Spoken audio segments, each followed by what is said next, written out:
Guys, for today's video, nakita ko kasi, talaga, as in, nung nagre-research ako, nakita ko na ang dami ng mga online lending apps na naman ang nagsusulputan sa mga Play Store at saka sa App Store. So, naisip ko, bakit ganito ulit karami ang mga online lending apps, tapos yung mga ibang online lending apps na na-review na natin dati, wala na. Nagre-recycle na lang ba sila? Nagpapalit na lang pangalan? Ganun ba yung nangyayari? Well, for these succeeding days, please expect na re-reviewin natin itong mga online lending apps na to na nakikita natin sa Play Store. Para naman, mabigyan kayo ng information na pwede nyong gamitin kung manghihiram ba kayo dyan sa lending app na yan, kung nanghaharas ba yung lending app na yan, etc. But for now, for today's video, ang pag-uusapan muna natin ay si Peramu.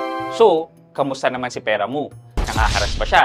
Sumusunod ba siya sa ceiling ng interest rate na sinet ni Bangko Sentral ng Pilipinas? 7 days lang ba siya o medyo mahaba-haba ang long term? At kamusta ang rating and feedback ng mga customer na gumagamit niyan? Well, samahan niyo ako, pag-usapan natin yan. Sit back and let's discuss. Coming right up.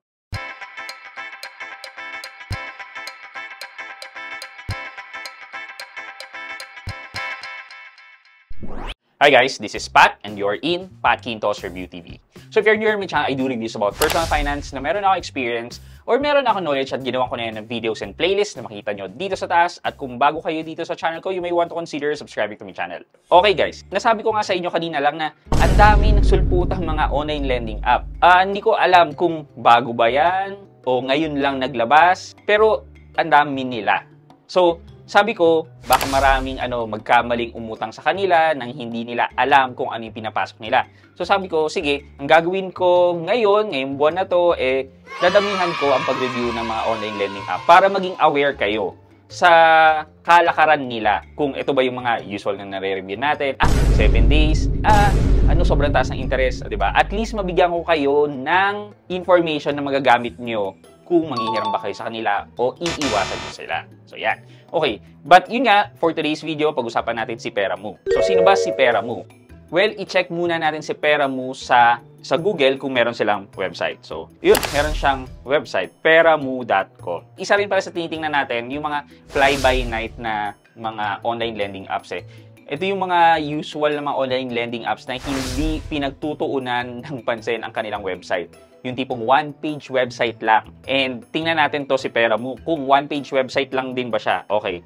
So sabi dito, ang maximum loan amount daw niya ay 10,000 and ang loan length term ay 91 days. So, since 10,000 to, sabi ni BSP, ang ceiling ng interest rate niya ay 15% per month or 180% per annum. Okay, so titingnan natin yan sa mga feedback ng mga customer mamaya. Yan, about us, simple application fast, how to get loan, yan. And yun na, customer service telephone number. Bakit cellphone? Email address, bakit at Gmail? Ito, so under daw siya sa Magician of Money Lending Corporation. Magician. Baka magaling sila mag-magic. So ito yung certificate of registration niya and check natin siya sa SEC website. So makikita siya dito, nakalagay Magician of Money Lending Corporation na na-approve ni SEC noong 2019 pa. So that's November 7, 2019. So medyo matagal na naman pala siya. Ano pa makikita natin dito sa website nila? Basically, wala na. So dahil ginet up na natin siya, ito na siya. So check natin siya sa Google Play Store. Ito yung mga sinasabi niyang ad sa Google Play Store. Loan amount up to 100,000 dito. Pero doon kanina sa website nila up to 10,000 lang. 100,000, instant payment, 3 minutes lang daw, 3 step, magbayad daw kayo sa GCash, 7-Eleven, etc. Parang wala naman nakuha doon. Okay, so check natin yung about this app. So loan amount is 2,000 to 100,000 nga daw. Minimum annual percentage ang sinasabi. Ito daw. So, ang minimum APR daw niya is 10%. Okay? Pero ang maximum annual percentage rate or APR niya ay 26% lang. Hindi natin isi-check yung kanilang calculation but titingin tayo sa calculation ng mga nag-review. Okay. So meron silang 4.3 rating at 18,000 reviews. Medyo mataas pero madami rin ang 1-star rating. So, check natin itong ratings and review. Sabi ni Caven Joy Labaco, September 8 lang to. I had a really bad experience with this loan app. September 4, I tried to install app. Interest after seeing the high fees, I decided to delete this app. However, it unexpectedly sent the loan amount to my GCash account anyway. So guys, medyo red flag, be careful. Kasi kahit siguro hindi nyo i-click yung submit or apply now, baka auto-send yan sa inyo. So, mahirap na. Okay, so I only received 2,000 pesos out of 3,500 loan. Since it was already in my GCash, I had no choice but to keep it. The loan term was 80 days, but now, September 8, the app is reminding me to pay by September 10. September 4, 5, 6, 7, 8, 9, 10. 7 days.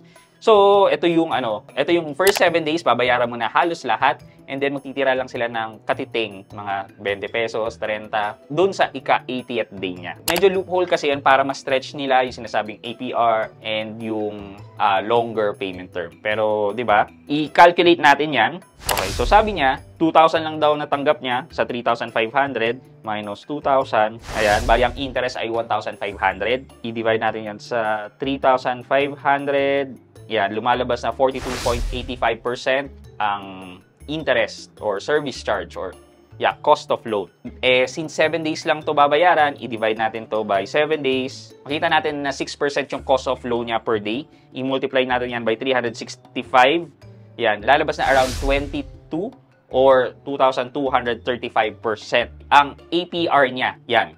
So, malaki. Okay, balik tayo. Ito, sabi ni Andrea, 5-star. Reliable daw, sabi ni Jermaine Ferrer. Kay Jack Lastimoso, very good loan. Hindi natin alam kung sino ba sila, talaga ba? Meet my needs and solve my urgent needs. Thumbs up, better than other money lending. I don't know. Si Marsh Posesano. Pero guys, tingnan nyo. Ito lang masasabi ko. Si Marsh Posesano, 3,871. Ang nagsabing very helpful daw ang kanyang review. Ito naman si Jermaine Ferrer, 22,226 na tao daw nagsabing it is very helpful. Si Jack Lastimoso, 17,644 na helpful reviews. So, talaga ba? Very helpful ba talaga to? Ayoko na lang magsalita, pero kung ano yung naiisip nyo, yun din siguro ang naiisip ko. Ito si, Abrila Clara. If I can give 0, I would. The interest is very high. It has many fees and very confusing. For example, it says they will lend you 3,500, but in the end, you'll only get 2,100. Worse, they will only inform you after everything is final and they don't have an option or they give you an option to cancel the transaction. Kasi nga, pinapadala nila kagad. Ito, kay Cian Espinosa, once you click to check the order, it automatically disburse. Diba? Ingat po guys. Auto-disburse. If there's a negative review, I will give it to this because of the agents are rude when it comes to reminding payments. The day is too long to pay for the payment. They don't even acknowledge the reason I didn't pay it at 10 a.m. and even at the moment I paid. I'm still receiving rude messages. I'm very much disappointed with their call attendance. Too much harassing words I heard from the agent caller, not recommended app. So, in conclusion, ito yung mga nakita natin. Yung website niya is 1 page lang, parang template na mabilis na nilagay. Di ba? Halos ganun naman yung mga nare-review natin eh. Pangalawa, yung APR niya, sinabi niya nasa 26%, pero yung kinalculate natin ay it's over 2,000%. Pangatlo, may feedback ng harassment, napaka-rude daw, nagmumura, etc. Pang-apat, yung ratings na nakita natin, may mga 5-star. Pero questionable yung mga nag-rate ng 5 stars kasi 22,000 find this very helpful. Tama ba yun? Talaga ba? And lastly, yung payment terms, di ba? Sabi 80 days pero 7 days lang pala. Now na nakita na natin yan, ano masasabi natin? Well, at 2,000%, dito natin siya makikita sa listahan natin ng mga online lending apps. Yan. Which for me, if you go beyond dun sa ceiling na sinet ni BSP na 180% per annum or 15% per month, well, di kita makakonsider na lending app na makakatulong sa mga Pilipino.